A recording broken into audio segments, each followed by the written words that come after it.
Finally लाकडी काठवड घेतली बरं का मी. कुठून घेतली तर ते मी तुम्हाला पुढे सांगतेच. पण त्याआधी ही जी काही व्हाईट गाडी दिसते ना, ती आहे आमच्या काकांची. जर ती आमच्या पुढे गेली ना, की लगेच पप्पांच्या गळ्यामध्ये हात घालायचा, पप्पांना वशिला लावायचा, "पप्पा जोरात गाडी चालवा ना, आपण जिंकलो पाहिजे." असं करत फायनली आम्ही आलो होतो जत्रेला. जत्रेला येण्याचा आज कोणताही प्लॅन नव्हता, कारण उद्यापासून दोन्ही मुलांची एक्झाम स्टार्ट होते. त्यामुळे तर आज यायचं नव्हतं, कुठे बाहेरही जायचं नव्हतं.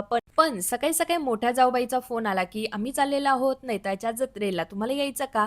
एक्झाममुळे हो नाही करता फायनली हो म्हटलं. चला त्यांच्या निमित्ताने आपलंही दर्शन होऊन जाईल. एक्झाम संपेपर्यंत काही आपल्याला जत्रेला जाता येणार नाही आणि तोपर्यंत जत्रासुद्धा संपून जाईल. त्यामुळे म्हटलं चला जाऊनच येऊया. इथे आल्यानंतर पहिलं तर आम्ही पूजेचं सामान घेतलं. आज आहे रविवार, त्यामुळे इथे खूप म्हणजे खूपच गर्दी होती. त्यामुळे श्लोकला घेतलं उचलून आणि ज्ञानूला म्हटलं, "तू माझा पदर धरूनच ठेव. अजिबात आजूबाजूला जाऊ नको."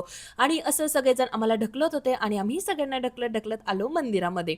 अर्धा ते 1 तास आम्ही लाईनीमध्ये उभं होतो बरं का. पण मंदिरामध्ये आल्यानंतर वाटलं सुद्धा नाही, की आम्ही इतका वेळ बाहेर उभं होतो. इतकं सुंदर मंदिर आहे ना, खूप म्हणजे खूपच सुंदर मंदिर आहे आणि तुम्हीही बघू शकता किती छान मंदिर आहे ना आणि त्यापेक्षा सुद्धा देवांची मूर्ती इतकी सुंदर आहे, की काय सांगू. इथे मस्त आम्ही दर्शन घेतलं आणि हे मंदिर बघून मला ना राजस्थानचीच आठवण झाली, कारण तिथे सगळे मेहल असेच आहे बरं का. जत्रेला गेलं आणि पाण्यामध्ये नाही बसल्या तर असं कसं होणार? तर मुलांना आहोंनी पाण्यामध्ये बसवलं, खूप सारी मज्जा केली आणि श्लोक तर इतका बारीक आहे ना, दुसऱ्यांनी जंप केली, की हाच पडून जायचा.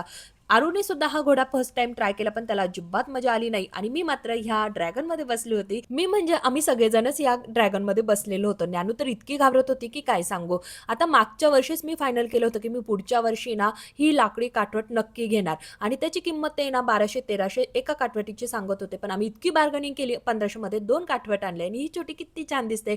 थोडासा नाश्ता केला आणि त्यानंतर आम्ही आलो घरी. चलो बाय.